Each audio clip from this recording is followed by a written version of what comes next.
you're not already subscribed, make sure you hit that subscribe button and turn on post notifications so that you never miss a video. I am so grateful and appreciative for the community that we're building here, my fellow career savages.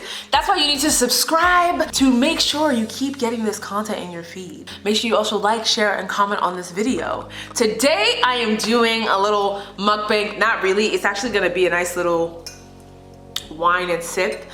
This video is for my college seniors. If you haven't seen my college freshman video, sophomore and junior video, make sure you go ahead and check that out. I'm gonna link it here in the description box as well as like somewhere in the video with a little like clip card or something like that. But I wanted to come on some chill, relaxed, wind down vibes. Most of my college seniors, I know you guys are 21 and older. So if you are of the age, drink responsibly. Never drink and drive. Go ahead and pour yourself a nice little glass of wine. I know my senior year, I was on wine vibes only. Like I was done with the hard liquor. I just couldn't even imagine doing that anymore. I felt like I was in a different zone and it's been like that ever since. This suggestion of drinking with me is only for people who are 21 and older. If you're under 21, you can still watch the video to maybe get advice for yourself in the future and prepare. But yeah, don't drink. That's not cool. Wow, senior year was such a stressful time for me.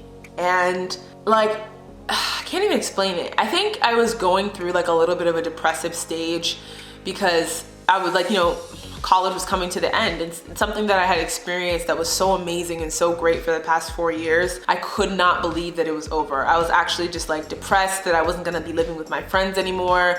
Everyone was gonna be moving back to like different places. Everyone had different plans.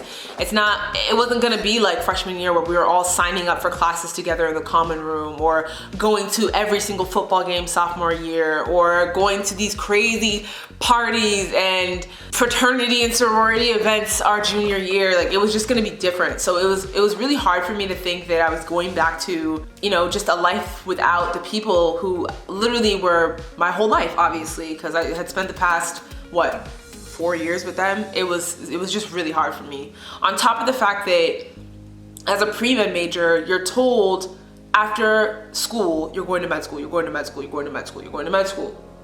I had no acceptances. I had nothing. No acceptances, no MCAT score, no nothing. And I also just didn't feel like I didn't have the grades as well. Like I just didn't have as high grades to get into a medical program, and I knew that. And that was a tough pill that I had to swallow because there's this expectation in African households that you go to undergrad, you finish pre-med, you go and get your MD. And I make other videos talking about how to talk to your cultural parents about not pursuing that specific track anymore, and just as pre-med majors what your other options are outside of MD, because they love to tell us that only MD, but they don't tell you what else you can do. So make sure you guys check out those videos. But it was hard for me. There was a lot going on. There was a lot going on emotionally, mentally, psychologically. And I didn't have a job yet. I had not secured a job. I was still working in the pharmacy at a hospital, and it was still great for me in my experience. But when I tell you guys, I was applying to jobs every single day, at least 5 to 10 jobs a day. So let's do 10 times, I mean, what, 3,650? I just wanna, you know, double check my work. 3,650 jobs, at least my senior year. I had to create a separate mailbox because I was applying to too many jobs. I can't even explain to you how frustrated I would be when I would apply to jobs, they would either say no, I wasn't qualified, or no for different reasons. And then there were other jobs I just didn't want to do. I knew myself and knew I didn't want to work in a lab as a biologist, even though I ended up applying for a job in a lab. I mean, I didn't end up working there, but I didn't want to. So I was just discouraged. And same thing junior year where I called my cousin crying. Senior year, second semester, I called my cousin crying. And I'm like, I don't know what the heck I'm gonna do after school. I am so upset and sad. Like I worked so hard. I don't know, like I'm obviously not going to med school. Like, what do I do? I just kept working. And I told myself, okay, Rakaya, look, you're gonna keep applying to jobs and you're gonna contact all the places that you worked or volunteer and see if there are any job opportunities. There weren't any. So, I mean, that was kind of like pointless in itself. But at the hospital I was working at, I was asking them if there were any jobs I could apply to, and that's when they referred me to the microbiology lab, and they actually were interested in hiring me for that position. But divine intervention in God's work, I went to a career fair, and at that career fair, I mean, I feel like I've told this story so many times on my channel, but at that career fair, I met with someone who wasn't even on the health side of Yale. He was more the business side. He was there for business majors. But he liked my personality, and he was like, give me your phone number. I was like, you don't want my resume? He's like, no, save it for someone who needs it. I was like, so you don't need my resume? You telling me you don't need my resume?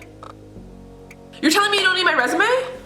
Like, okay. So he took my number, and the next day he ended up giving me, he connected me with a nurse educator, and that's how I ended up getting my public health job and so on and so forth. But it was through networking that I ended up getting my job anyway. So all senior year, I spent stressed and depressed.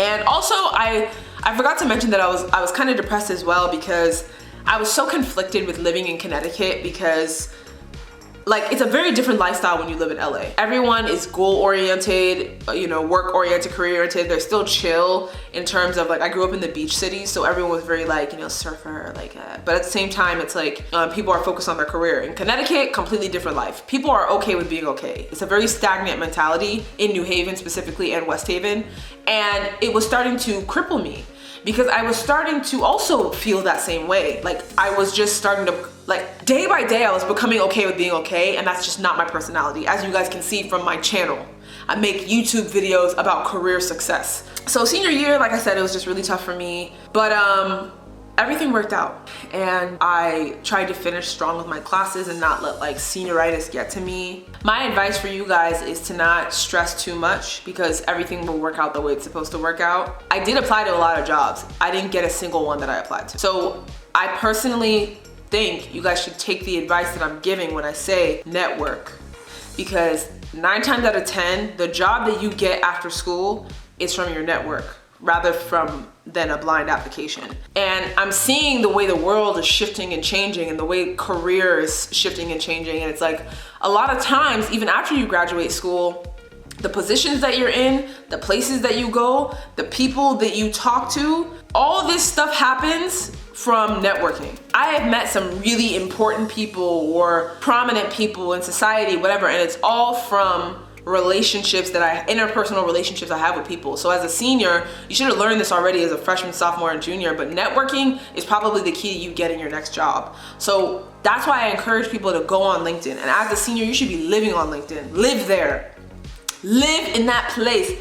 The same way you're on Instagram and TikTok, you should be on LinkedIn. And maybe Instagram does help you, maybe TikTok does help you, because you're able to connect with other creators if that's the space that you're in.